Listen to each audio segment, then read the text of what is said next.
భాగవతంలో ఒక కథ ఉంది, కృష్ణుడు గురించే. కృష్ణుడికి జాంబవతి ద్వారా సాంబుడనో కొడుకున్నాడు. అవునండి. అంటే ఈశ్వరుణ్ణి ప్రార్థించి మాకు కొడుకులాగా పుట్టమని కృష్ణుడు తపస్సు చేసి కోరుకుంటే ఆ సాంబశివుడే కృష్ణుడికి సాంబుడు రూపంలో పుట్టాడు. ఈ సాంబుడు అని పేరు పెట్టారు ఆయన పేరు మీద, దేవుడి పేరు మీద. ఈ సాంబుడు అచ్చం కృష్ణుడిలానే ఉన్నాడు. అవునవును. ఉండి కొంచెం చిల్లర పనులు చేస్తుండేవాడు. అది వెళ్ళి కావాలని తల్లులందరి దగ్గరికి వెళ్ళి కృష్ణుడిలాగా వెళ్ళి వాళ్ళు ఏమన్నా దగ్గరకు వచ్చి ఏమన్నా చేయకపోతే హీ నవ్విన అమ్మ నేను అనేవాడు అనమాట. తల్లులందరూ కంప్లైంట్ చేశారు కృష్ణుడికి, చూడు సాంబుడు నీ రూపంలో మా దగ్గరికి వచ్చి వేషాలు వేస్తున్నాడు, అల్లరి పనులు చేస్తున్నాడు అని అన్నారు.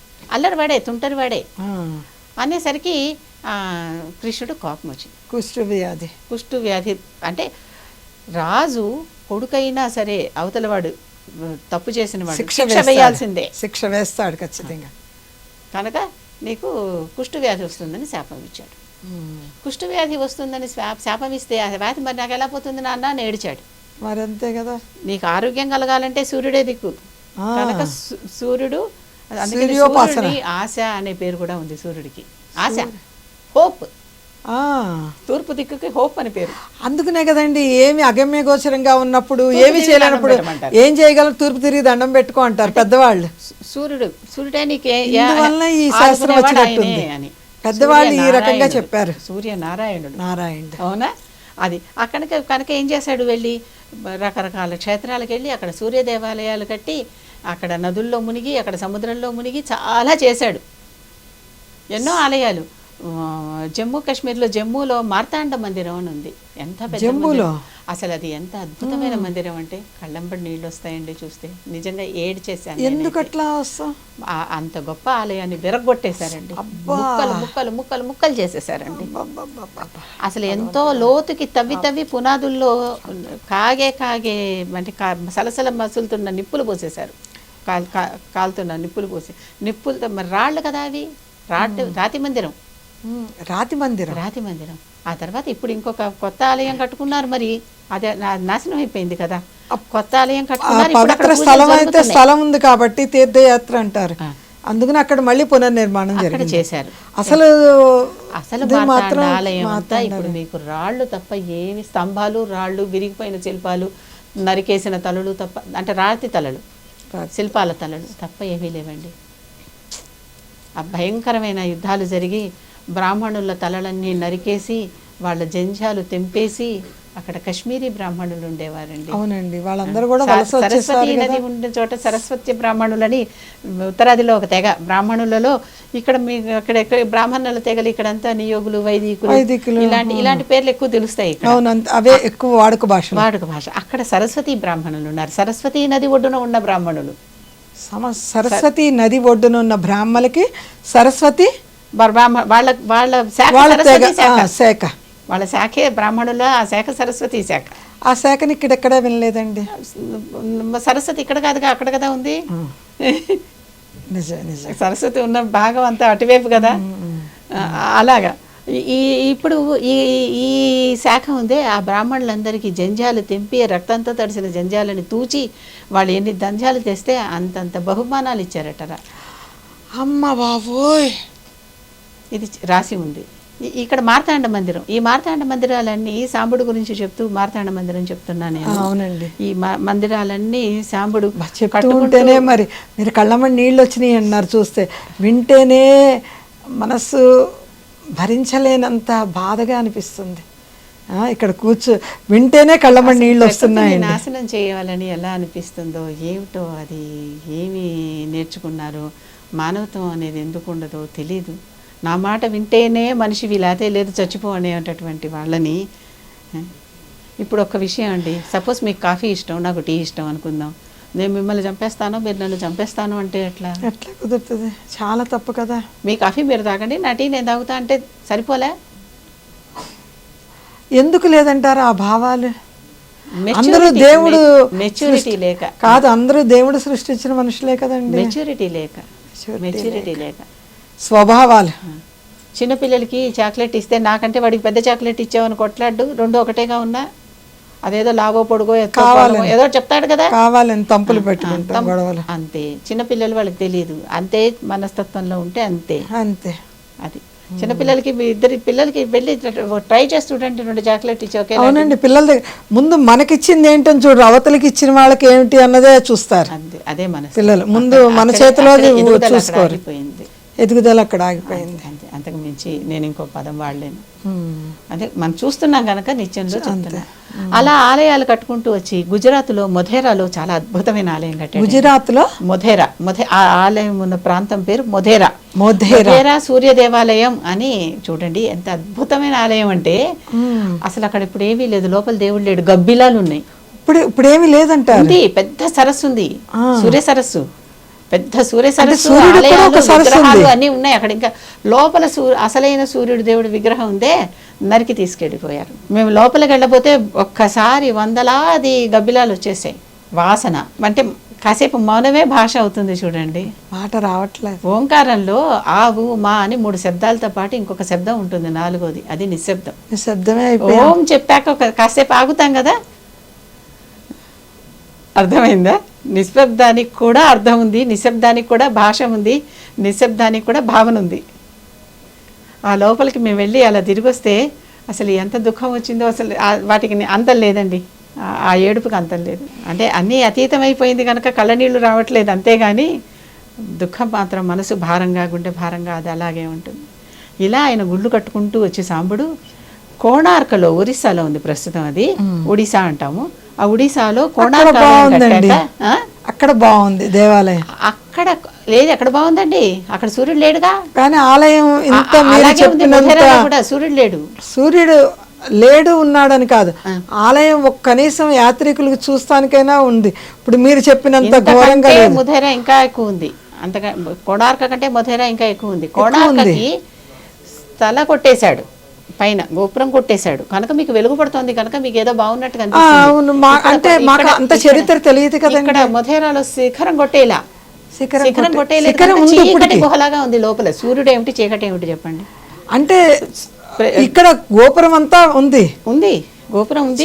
అసలు సూర్యుడు వెలిగినప్పుడు వచ్చి అక్కడ పాదాల మీద పడుతుంది. అరసవెల్లిలో కూడా సూర్యనారాయణ సంవత్సరానికి ఉత్తరాయణ దక్షిణాయనం వచ్చినప్పుడు పడుతుంది. అవునండి. అయినా మారినప్పుడల్లా ఉన్నాయి కదా ఇవన్నీ సూర్యదే. కోణార్కలో ఈ సాంబుడు కట్టాక అక్కడ పక్కన చంద్రభాగ అని నది ఉంది. చంద్రభాగ నది. ఇప్పుడు మొదటి అరటిపండు తినగానే కడుపు నిండదు, 5వ పండు 6వ పండు 10వ పండు తింటే కడుపు నిండుతుంది అని చెప్పని ఇన్ని ఆలయాలు ఇలా కట్టుకుంటూ వచ్చి కోణార్కలో చంద్రభాగ అక్కడ ఆలయం కట్టి చంద్రభాగ నదిలో స్నానం చేశాక ఆయన కుష్టిపోయింది. అబ్బబ్బబ్బా, అక్కడికి వచ్చేటప్పటికి ఆయనకు పోయింది. అక్కడ ఆలయం ఎలా ఉంటుంది, కోణార్కలో సూర్య దేవాలయం గాలిలో తేలుతూ ఉంటుంది. ఆలయం విగ్రహం గాలిలో తేలుతూ, విగ్రహం గాలిలో ఎలా తేలుతుంది, రాతి విగ్రహం. అవును, పైన కింద 2 మ్యాగ్నెట్లు పెట్టారు. ఈ కింద మ్యాగ్నెట్ పై మ్యాగ్నెట్ని ఆకర్షిస్తుంది, పై మ్యాగ్నెట్ కింద మ్యాగ్నెట్ని ఆకర్షించి మధ్యలో ఈ విగ్రహం ఇలా గాలిలో ఉండిపోయింది. సోమనాథంలో ఉన్న శివలింగం కూడా అలా గాలిలో తేలేది. సోమనాథంలో కూడా శివలింగం అలా గాలిలో తేలే లింగం అనమాట. అలాంటి మ్యాగ్నెటిక్ లింగాలు అవన్నీ అయస్కాంత లింగాలు. అయస్కాంత క్షేత్రం ఒకటి ఏర్పరిచి అయస్కాంత క్షేత్రం మధ్యలో శివలింగం ఈ సూర్యుడి విగ్రహం పెట్టారు కోణార్కలో. 4 మెయిన్ గుమ్మంలోది మెయిన్ సూర్యుడు కనిపిస్తాడు. మిగిలిన 3 వైపులా కూడా మనకి మధ్యాహ్నం వేసే ఒక చోట సాయంత్రం, ఉదయం మధ్యాహ్నం సాయంత్రం అన్నట్టుగా ఇలా 3 వైపులా సూర్యుడు అక్కడ కిరణాలు పడతాయి. సూర్య దేవాలయం మనకి పూర్తిగా 7 చక్రాలు, వారానికి 7 రోజులు, ఆ లోపల స్పోక్స్, అన్నిటికీ లెక్క కాలానికి సరిపోయేటటువంటి రథసప్తమి అన్నారే, అటువంటి రథమే కోణార్క దేవాలయం. కోణార్క దేవాలయం రథం చక్రాలు చూసామండి, పెద్ద పెద్ద చక్రాలు. రథ రూపంలో ఉన్న ఆలయమే కోణార్క దేవాలయం. రథ రూపంలో ఉన్నది. ఇప్పుడు రథసప్తమి అనుకుంటున్నారు, రథ రూపంలో ఉన్న ఆలయం కోణార్క దేవాలయం. ఇంకే ఆలయం రథరూపం అంటే వేరే ఆలయాలు ఉన్నాయి రథ రూపంలో, కానీ సూర్యుడికి సంబంధించిన ఆలయం కాబట్టి, సాంబుడు కట్టిన ఆలయం కాబట్టి అక్కడ ఆయనకి పాప విమోచనం, శాప విమోచనం జరిగిన చోటు రెండు అయిపోయి ఆయనకి మళ్ళీ తిరిగి ఆరోగ్యం మామూలుగా, చర్మం మామూలుగా అయిపోయి ఆ కుష్టి వ్యాధి నశించి అటువంటి ప్రత్యేకత ఉన్న ఊరు కోణార్క. ఈ ఆలయాన్ని నాశనం చేసింది మాత్రం బ్రిటిష్ వాళ్ళు. అంటే వాళ్ళ పడవలని మన ధనాలంతా ఎత్తుకుపోతూ ఉంటే పడవలు ఈ అయస్కాంత క్షేత్రానికి ఆకర్షించబడి పడవలు పగిలిపోతున్నాయి. ఆ ఇనుము కొట్టుకొచ్చేస్తుంది ఇక్కడికి, చెక్క పగిలిపోతుంది, పడవ ప్రమాదాలు జరుగుతున్నాయి. అలాంటప్పుడు అసలు ఇది లేకుండా చేస్తే పోతుందని వెరగొట్టేశారు. అమ్మ బాబోయ్, ఆ అయస్కాంతానికి ఆ పడవల్లో ఉన్న ఇనుముని ఆకర్షించే శక్తి మేకులు కొట్టి కదా చెక్కను తయారు చేస్తారు. అవునవును అవును, మేకులన్నీ లాగేస్తే చెక్కలన్నీ ఊడిపోతాయి కదా. ఇప్పుడు పొరపాటున మేకులు కాసిన కింద పోసారు, అన్ని ఎత్తుకునే కంటే గుచ్చుకుంటూ ఒక మ్యాగ్నెట్లో పెడితే అన్నీ ఆకర్షించేస్తాయి కదా. అలా జరిగేదన్నమాట బ్రిటిష్ కాలంలో. అది అది అది అలా జరిగింది ఆ రకంగా. కనుక ఈ ఆలయాలన్నీ ఉన్నాయి చూసారా, ఈ ఆలయాలన్నీ సూర్య దేవాలయాలు. ఇలాంటి ప్రత్యేకమైన పరిస్థితుల్లో ఆరోగ్యం కోసం కట్టుకున్నాడు సాంబుడు ఇవన్నీ. వాళ్ళు ధ్వంసం చేశారు, అందుకని ఆరోగ్యం ఉండకూడదు అని, లేదా ఈ పూజ జరగకూడదు. ఈ పూజలు ఇక ఏమీ లేకపోతే సనాతన ధర్మంకి ఇవే ఆధారం అని చెప్పా కదండి. పంచభూతాలే కదండి, నిజమే మీరు చెప్పారు కదా. సనాతన ధర్మం అంటేనే మనకి ఇవన్నీ కదా. అసలు సూర్యుడే మనకి రోజు మొదలయ్యేదే ఆయనతో ప్రత్యక్షంగా మనకి చూపిస్తున్నారు. మిగిలిన దేవతలు చూపించమంటే చూపించలేమేమో కానీ సూర్యుడు గబకం ప్రత్యక్ష నారాయణుడు, ఆయన వెంటనే చూపిస్తాం, సూర్యనారాయణమూర్తి. కనుక ఇది సూర్య ఈ చిహ్నాలన్నిటిని రూపం ఆపేస్తాం అన్నట్టు చేశారు. అంతేకాదు ఈ సూర్యుడిని బట్టే మిగిలిన గ్రహాలన్నీ కదులుతాయి. అంతే కదండి, గ్రహాలు కదులుతాయి కదా. సూర్యుడు ఆయన గ్రహరాజు అంటారు, అందుకనే గ్రహరాజు. సూర్యుడి అధీనంలో సూర్యుడిని ఆయన కదులు చక్కగా కూర్చుంటాడు, రాజుగారు చోట కూర్చుంటాడు, చుట్టూ అన్నీ కదులుతాయి ఆయన చుట్టూనే. ఆయన చుట్టూతో మిగతా గ్రహాలన్నీ కదులుతాయి, వాళ్ళ ఆర్బిట్లో అవి కదులుతాయి. ప్రతి దేని కక్ష దానికి ఉంటుంది కదా, ఆ కక్షలో ఆర్బిట్లో అవన్నీ కదులుతూ ఉంటాయి గ్రహాలన్నీ. చంద్రుడు భూమి నుంచి విడిపోయాడు కదా, అంటే భూమికి మామ కదా, చందమామ అంటాం. సూర్యుడి గురించి తిరుగుతాడు, మళ్ళీ సూర్యుడు చుట్టూ తిరుగుతాడు. సూర్యుడి గురించి చెప్పండి, మళ్ళీ చందమామను ఇంకొక రోజు పిలుద్దాం తప్పకుండా. ఇప్పుడు సూర్యుడిని ఆహ్వానించుకుందాం, రథసప్తమి కదా. ఇప్పుడు చూసారు కదా సూర్యుడు అంటే ఎంత శక్తో, చాలా ఆరోగ్యమో, ఎంత ఆరోగ్యమో. అసలు ఆయనకున్న కిరణాలు 7 కిరణాలకి 7 పేర్లు, ఒక్కొక్క కిరణానికి ఒక్కొక్క శక్తి, ఇవన్నీ. అందుకనే సూర్యుడికి మీరు జిల్లేడాకులతో పూజ చేస్తే ఆయన సంతోషిస్తాడు. అవునండి, ఆయన పత్రం అది. అవునా, అర్కపత్రం. మీరు గొబ్బిళ్ళు పెట్టి వచ్చిన పిడకలతోనే ఆ రోజు మనం కుంపటిలాగా చేసుకుని ఆ నెల రోజు ధనుర్మాసం మొత్తం మనం గొబ్బిళ్ళు పెట్టుకొని చేస్తాం కాబట్టి భోగి రోజుతో అయిపోద్ది మనకి. అవన్నీ దాచుకొని పిడకలు రథసప్తమి రోజు పెట్టుకొని పరమాణం చేసుకుంటాం. ఈ రథసప్తమి మాత్రం మాఘమాసంలో వస్తుంది. మాఘమాసంలో శుద్ధ సప్తమి రథసప్తమి. అవునండి, ఇది సూర్యుడైనా ఇది చంద్రమానం. మాఘము సప్తమి అనగానే చంద్రమానం. అవును, అర్థమవుతుంది. అది సూర్యమాసం, అది సూర్య క్యాలెండరు, సూర్యమానం. ధనుర్మాసం అంటే సంక్రమణం అక్కడి నుంచి ఇక్కడ దాకా వచ్చినటువంటి ఆ సంక్రమణం ఉందే, ఆ సంక్రమణం మధ్యలో వచ్చినటువంటిది ధనుర్మాసం. అవునా?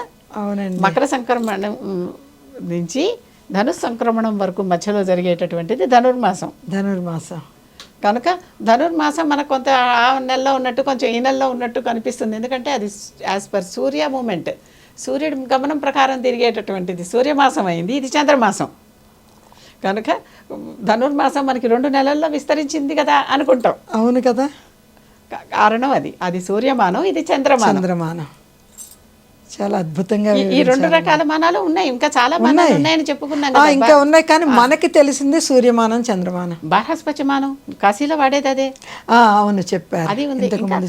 ఎన్నో క్యాలెండర్లు ఉన్నప్పటికీ ఇవి ప్రధానంగా మనం ఇటువైపు సౌరమానం, చంద్రమానం, సూర్యమానం, చంద్రమానం వాడుతున్నాం కదా. సూర్యమానం ప్రకారం ధను సంక్రమణం ఆ సమయంలో జరిగేటటువంటి ధనుస్సు నుంచి మకరం దాకా వచ్చేటటువంటి ఆ కాలాన్ని అంతా మనం ధనుర్మాసం అంటున్నాం. మకర సంక్రాంతి రోజు ఇక ధనుర్మాసం అయిపోయింది అనుకుంటున్నాం. అవునా? అవునండి, అవును. ఈ చంద్రమానంలో మాఘమాసం అమావాస్య తర్వాత మనం ఇక్కడ అమావాస్య అంత మాసాలు, కొన్ని చోట్ల పౌర్ణమాంత మాసాలు కూడా ఉన్నాయి. కనుక ఇక్కడ అప్పటి నుంచి మొదలుపెట్టి మనం ప్రస్తుతం మాఘమాసం జరుపుకుంటున్నాం మన తెలుగు ప్రాంతంలో మాఘమాసం. తర్వాత కోణార్క్ తర్వాత అరసవెల్లి అరసవెల్లిలో సూర్యదేవాలయం ఉంది. అరసవెల్లిలో అది ఎవరు నిర్మించారండి? అది ఇంద్రుడికి బలరాముడు, అసలు మొట్టమొదట కృష్ణుడి అన్నగారు బలరాముడు, ఆయన వచ్చి అక్కడ సూర్యోపాసన చేశాడు, అక్కడ ఆలయం వచ్చింది. తర్వాత ఇంద్రుడు దానికి మంచి ఆలయం కట్టాడు. ముందు బలరాముడు వచ్చి సూర్యోపాసన చేసిన చోటు అరసవెల్లి. అరసవెల్లి బలరాముడు, ఇంద్రుడు దేవాలయాన్ని నిర్మించాడు. ఆ బలరాముడు చేశాడంటే ఇక్కడ ఎంత శక్తి ఉండాలి, అంతే కదా, మరి అది వృధా పోవద్దు కదా. అవునవును, ఇంద్రుడు చాలా తెలివిగా అక్కడ అది చేశాడు అనమాట. అక్కడ కూడా అందుకే సూర్యకిరణాలు వచ్చి పడతాయి. అవునండి, ఎక్కడ దాకానో కూడా వెళ్ళక్కర్లేదండి. మనకి హైదరాబాద్లో తిరుమలగిరిలో సూర్య ఎంక్లేవ్ లో, అరుణ ఎంక్లేవ్ లో సూర్య దేవాలయం ఉంది. చక్కగా చిన్నటి సూర్యుడు ఉన్నాడు, గృహలోనే ఉన్నాడండి సూర్యుడు. చక్కగా ముగ్గులతో అలంకరించి కన్నుల పండగగా ఉంటుందండి. చక్కగా వెళ్ళి మనమే చూసుకోవచ్చు. ఇప్పటికైనా కూడా నేను ఒక మాట చెప్తానండి, ఆరోగ్యం బాగాలేని వాళ్ళు ఆరోగ్యం బాగుండాలంటే సూర్యోపాసన చేయండి, సూర్య నమస్కారాలు చేయండి, సూర్యుడికి అర్ఘ్యం విడవండి. అర్ఘ్యం విడవాలి, చక్కగా అర్ఘ్యం ఇలా చేతులతో. కొంతవరకు చేతులు సహకరించకపోతే ఎంతవరకు సహకరిస్తే అంతవరకు చేయండి. మామూలుగా ఇలా హృదయం దగ్గర నుంచి కాకుండా శిరస్సు నుంచి. సహస్రారంలో ఆ కిరణం పడాలిగా. మీ పద్మం ఇచ్చుకోవద్దు, సూర్యకాంతికి పద్మం ఇచ్చుకోవద్దు. శిరస్సు నుంచి సూర్యకాంతి పడి, సూర్యకాంతి కొలనులోనే పద్మాలు విచ్చుకుంటున్నాయి. అవునండి, కొలంలో ఉన్న పద్మాలన్నీ సూర్యుడు రాగానే చక్కగా విచ్చుకుంటాడు కదా. కన్నుల పండగగా ఉంటుంది. ఇవన్నీ చెయ్యండి, చక్కగా సూర్యుడికి ఏదన్నా నివేదించి ఆ పదార్థం తినండి, సూర్య దేవాలయానికి ప్రదక్షిణం చెయ్యండి. వీటి వల్ల ఆరోగ్యం బాగుపడుతుంది.